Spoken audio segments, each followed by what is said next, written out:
చోటు చేసుకుంది. ఒక అమ్మాయిని మైనర్ బాలికని 9వ తరగతి చదువుతున్న ఒక మైనర్ బాలికని అతి కిరాతకంగా హత్య చేయడం అనేది మనందరం కూడా చూస్తున్నాము. అక్కడ ఆల్రెడీ టీమ్స్ కూడా దాని మీద వేస్తున్నాము. ఎస్పీ గారితో నేను ఇన్ఫర్మేషన్ తెలిసిన వెంటనే ఎస్పీ గారితో నేను మాట్లాడి పొజిషన్ ఏంటని కూడా కనుక్కోవడం జరిగింది.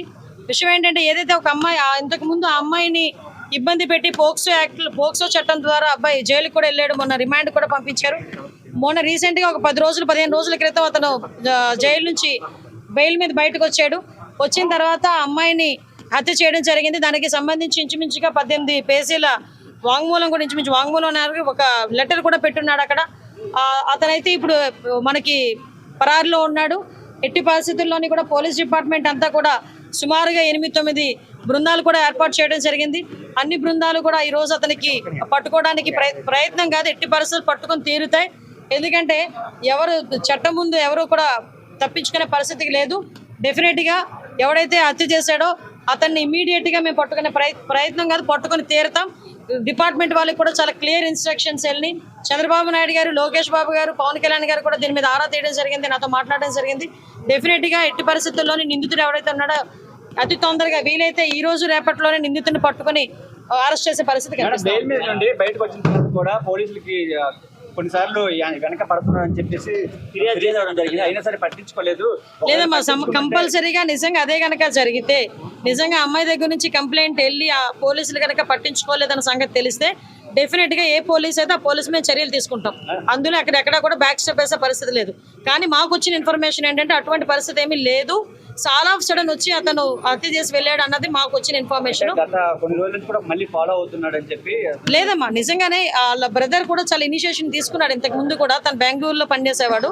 ఇనిషియేషన్ తీసుకుని ఈ అబ్బాయి ఇంచుమించి 26 సంవత్సరాలు, ఆ అమ్మాయిది చూస్తే 13 సంవత్సరాల వయసు.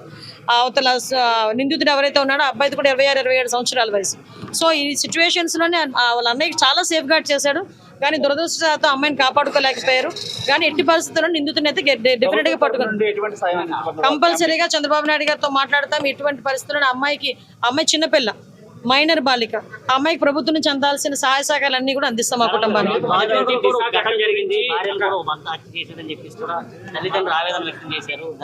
అమ్మ విషయం ఏంటంటే మేము చాలా సందర్భాల్లో చెప్పున్నాము, చాలా సంఘటనలు జరుగుతున్న సందర్భంలో పోలీస్ డిపార్ట్మెంట్ వాళ్ళు కూడా చాలా ఫర్మ్గా ఉన్నారు. లాస్ట్ టైం మీరు చూసారు, చీరాల సంఘటన జరిగిన తర్వాత సుమారుగా 36 గంటల నిందితులను పట్టుకొని మేము రిమాండ్ కూడా పంపించుకోవడం జరిగింది.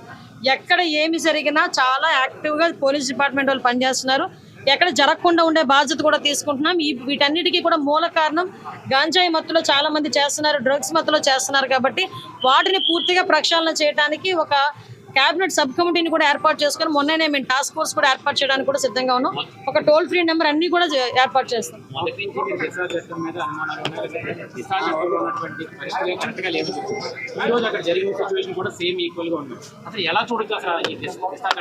దిశ చట్టమే లేదండి. చట్టం లేని దాని గురించి మీరు మాట్లాడుకోవడం అనవసరం. ఫస్ట్ థింగ్, దిశ చట్టం అనేది లేదు కాబట్టి దిశ చట్టం గురించి మాట్లాడుకోవాల్సిన అవసరం లేదు. ఇప్పుడున్న చట్టాలని బలోపేతం చేసుకుని మనం ఫర్దర్గా ఎటువంటి ఇబ్బంది లేకుండా చూసుకునే బాధ్యత తీసుకుంటాం. న్యాయ నిపుణుల సలహాలు కూడా మేము తీసుకుంటాం.